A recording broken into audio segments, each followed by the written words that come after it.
My sugar daddy asks me for weird favors. His Tinder profile said he was 45, but he looked to be in his early 30s at most. Looking for a sugar baby. $700 weekly. No. It sounded too good to be true, but as a broke university student, I was willing to take my chances. I swiped right, and Tinder let me know it was a match. His message came seconds later. Hey there sweetheart, smiley face. I cringed at that word, I hated it, but $700 was $700, so I sucked it up and replied. Hey, winky face. His name was Jack, and he told me he owned his own business, although he never specified what kind of business it was. We talked for a while before he asked me for my Venmo to send me the first payment. After a few minutes, I got the notification. I stared at the $700 for at least 20 minutes, expecting to wake up from a dream at any second. But it wasn't a dream. You still there? I clicked on the message. Yeah. Sorry. If you don't mind me asking, what are you looking for in return? I stared at the chat until he replied. I'm just looking for you to do a few favors for me, smiley face. That sounded like it was going to be me. Like what? For example, the first thing I need you to do is pick up a delivery for me. That sounded innocent enough, but I was still expecting there to be some kind of twist. $700 to pick up a package. Come on, even I wasn't that naive. From the post office or something. No. I'll send you the address, but I'd rather not do this through Tinder. You got Kick. Or you can give me your number. Kick. What was this, 2011? I decided to give him my number instead, and he texted me the address immediately, followed by the address to his house, where I would have to drop off the package. I'm not home right now, but there's a key on the bottom of the blue flower pot near the door. Go inside and put the package on the coffee table in the living room. Make sure that you lock the door when you go inside the house, and then lock it again when you leave. I grabbed my car keys and wallet and got into my car, putting the address into Google Maps. Got it. My phone buzzed as I backed out of my driveway. I'm serious. Lock the door both times. Please. I thought that was a little excessive, but I promised him that I would. The house looked abandoned. It had a broken chain link fence around it, with a small door that was hanging on to dear life. It stuck out like a sore thumb, surrounded by houses that were a lot nicer than this one in comparison. You here for Jack's shit? I looked up to see a man standing in the open doorway of the house. He took up almost the entire space, his head skimming the top of the door frame. He was huge, in height and muscles, and his entire torso was covered in tattoos. Yeah. I guess. I replied, not moving from my spot on the sidewalk. Stay right there. He said. I did. I actually don't think I would have moved if he had asked me to. I looked around and realized that there was no one else on this street. I was a 21-year-old woman alone in the street. I gripped my car keys. A few minutes later, the man came back out carrying a cardboard box. It was about the size of a shoebox, but stained and damp on some of the corners. Can you open your car? He asked. I opened the trunk, not wanting that inside on my car seats, and he set it in. All right, there you go. He said. Thanks. I replied. I walked around to the driver's side of the car and opened the door. Oh, and one more thing. He said. I looked at him. Watch out. He said. I didn't reply. I blasted my music as I drove to Jack's house, hoping it would drown out my anxiety. It didn't.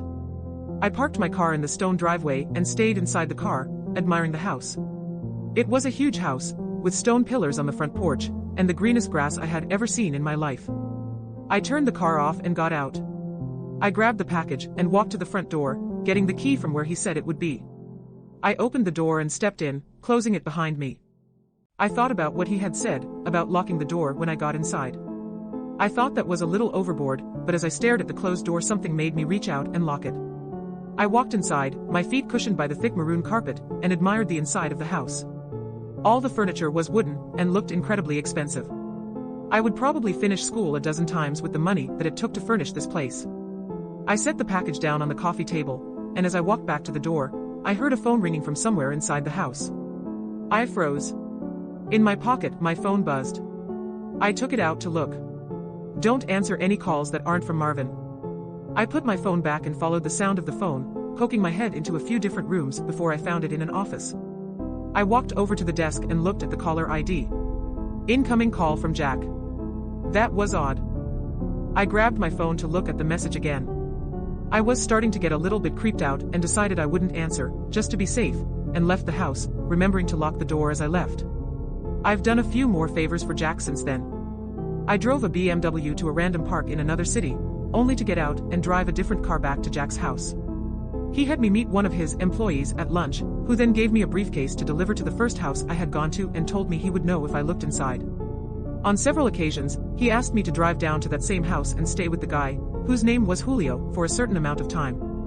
In total, I've made around $3,500. Most recently, Jack asked me to stay in his house overnight. I woke up to a text message from him. I need you to spend the night at my house. I hadn't ever seen him in person, but I had talked to him on the phone a few times. He proceeded to tell me he would pay me $1,000 to spend the night at his house, provided that I followed a few rules. I drove to his house that evening. The driveway was empty, and it normally was, but the porch light was on. I walked up, unlocked the door, went inside and then locked it again. Everything in the house looked the same. Jack had told me over the phone that he would leave the list of rules on the dining room table. I set all my stuff down in the living room. My bags looked like garbage compared to the fancy furniture in there. I wandered into the kitchen, and then to the dining room. Sure enough, there was a piece of paper on the wooden table, held down by an empty glass. Lock the door when you come in. Only answer calls from Marvin. Don't turn on any faucets between 9 p.m. and 11 p.m. Don't open the door for anyone, no matter who they say they are, after 10 p.m. If the door to the closet at the end of the hall is open, sleep in the library. If closed, sleep in any of the bedrooms. The gardener comes at midnight. If he starts knocking on the windows, hide. Turn the TV on and let it play on static through the night. Do not forget to do this. Help yourself to anything in the fridge. Smiley face. I'll pay you in the morning. Good night.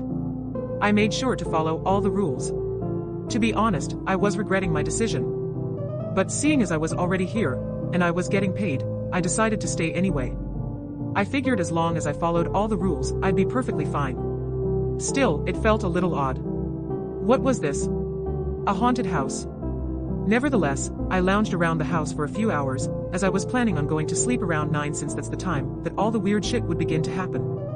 At 8:50, I brushed my teeth, using the faucet for the last time before 9. I checked the closet in the hallway, and upon seeing that it was open, I moved my stuff into the library, and got ready to sleep on the couch. I locked the doors just in case, and laid on the couch, scrolling through my phone. I hadn't gotten any more messages from Jack, and I started to think up scenarios and reasons as to why he had such strict, peculiar sets of rules in his house. I had dozed off at some point because, at exactly 10:16 p.m., I was woken up by the doorbell ringing.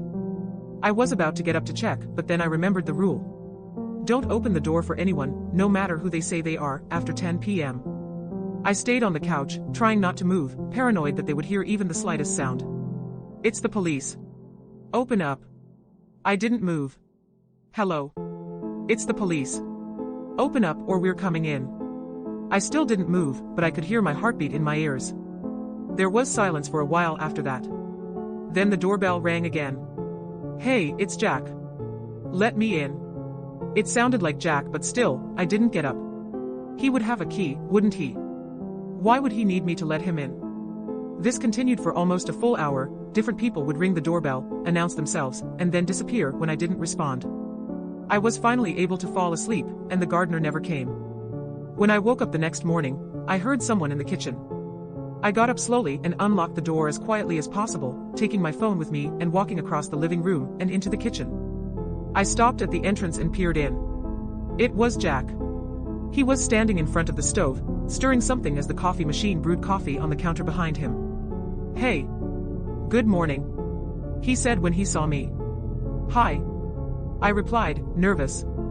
I hadn't seen him in person before, but he looked exactly like his pictures online. Scrambled eggs? He asked, motioning to the pan with a wooden spoon. Yeah, thanks. I replied, walking over to take the plate from him. I ate my breakfast and drank some coffee in silence. So how was it? He asked. It was okay. Nothing super freaky happened. I replied.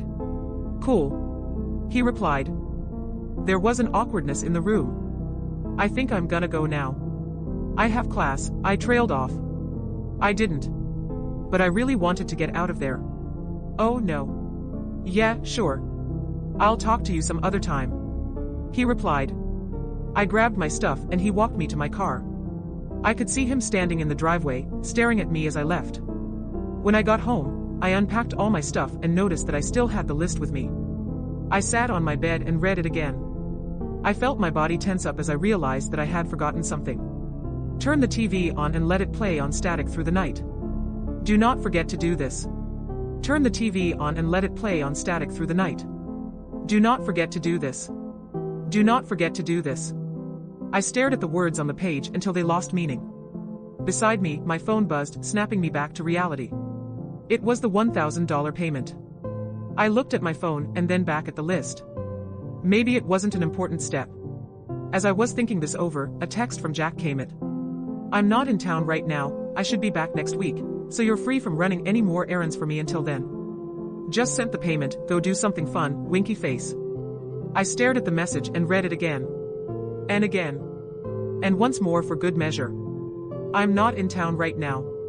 I thought back to this morning, and how Jack was in his house. How he gave me breakfast. I'm not in town right now. Within minutes, a new text came in, this time from a number that I didn't recognize. Did you forget to do something? Winky face. The text was followed by a picture of Jack, or whoever this version of Jack was, standing in front of the TV. I didn't respond. Next came another picture, this one was of the outside of my house. It was followed by another text. Watch out,